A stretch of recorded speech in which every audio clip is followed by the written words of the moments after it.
हे पाहू शकता तुम्ही कशा प्रकारे जाग्यावर रोपाचे तुकडे करून एकाच ठिकाणी टाकलेला आहे. हा प्राणी किंवा हा कीटक कोणता याची पुरेपूर माहिती मिळत नाही आहे. याचा मागोवा घेत गेल्यानंतर आपल्याला कळेल. हे पहा, अशा प्रकारे रोप वाटोळ केलेला आहे, खराब केलेला आहे. या रोपाच्या जागी आता दुसरे रोप लावून चालू आहे. हे जवळपास एकसारखी एका साईजने रोप कट करीत गेलेले आहे. त्याच ठिकाणी आपण या ठिकाणी पाहू शकता अशा प्रकारे कातरून रोप टाकलेलं आहे आणि त्याच ठिकाणी दुसरे रोपांची लागण आपण या ठिकाणी केलेली आहे.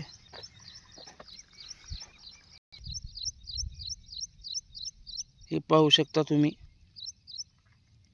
या ठिकाणी कालच्या तारखेमध्ये हे कट करून टाकलेलं आहे.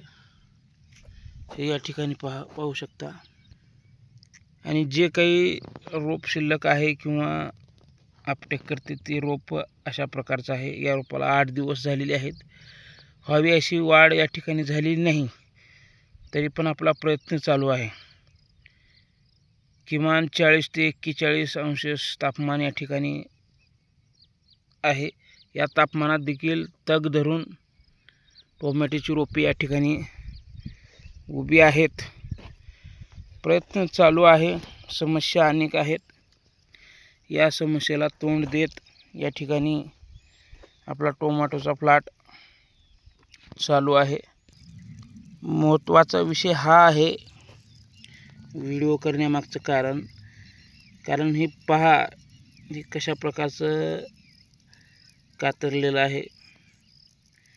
आता याचं विज्ञान, याचं सायन्स शोधावे लागेल. हा कोणता कीटक आहे किंवा प्राणी आहे. ससाही असू शकतो. खरपाडा एवढ्या प्रमाणात कट करू शकणार नाही. कीटक तर करू शकणार नाही. छोटा मोठा उंदरासारखा एखादा प्राणी असेल अशी एक शंका आहे. सकाळचे 8 वाजलेले आहे. सोलारवर आपण ड्रिप चालू केलेलं आहे. या ठिकाणी ड्रिपचं पाणी चालू आहे. मोठी समस्या हीच आहे. आता भरपूर या ठिकाणी तूट झालेली आहे. हे पाहू शकता. हे जे कट करण्याचा प्रकार आहे ह्या लक्षात येत नाही, तरी याचा मागोवा घेत जावं लागेल. त्यावेळेस लक्षात येईल नेमका काय प्रॉब्लेम आहे.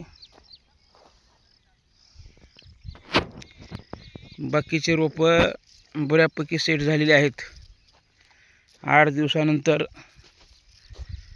तरी आम्ही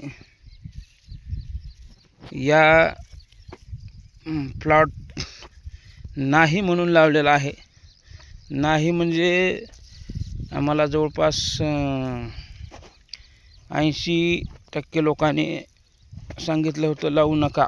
तर हे आम्ही खुद्द रोप देणाऱ्या लोकांनी, नर्सरीवाल्यांनी सांगितलं होतं 42 तापमान याच्यामध्ये रोप टिकत नाही, तुम्ही लावू नका. तरी आम्ही हिंमत केली आहे.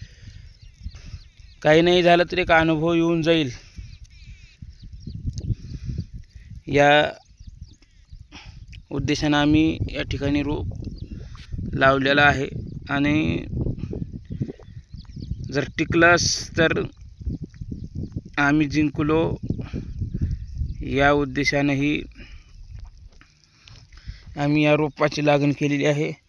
या ठिकाणी छोटे छोटे गवत येत आहे आणि दुंड्याच्या सहाय्याने कोळपणी हे दुंड आहे. हे दुंड्याच्या सहाय्याने अशा प्रकारे कोळपणी चालू आहे. थोडाफार फुटवा झालेला आहे, पण असं टेम्परेचरमुळं वाढत नाही आहे. पाहूया भविष्यात काय अवस्था या फळाची होत आहे. धन्यवाद मित्रांनो. शेती विज्ञान हे यूट्यूब चॅनल आहे. शेतीचं विज्ञान काय आहे हे आपण अनुभव घेण्यासाठी खास हे चॅनल मी काढलेला आहे. स्वतः अनुभव या ठिकाणी चालू आहे. अनुभवाबरोबरच उत्पन्न मिळेल अशी अपेक्षा करतो. जय जवान जय किसान.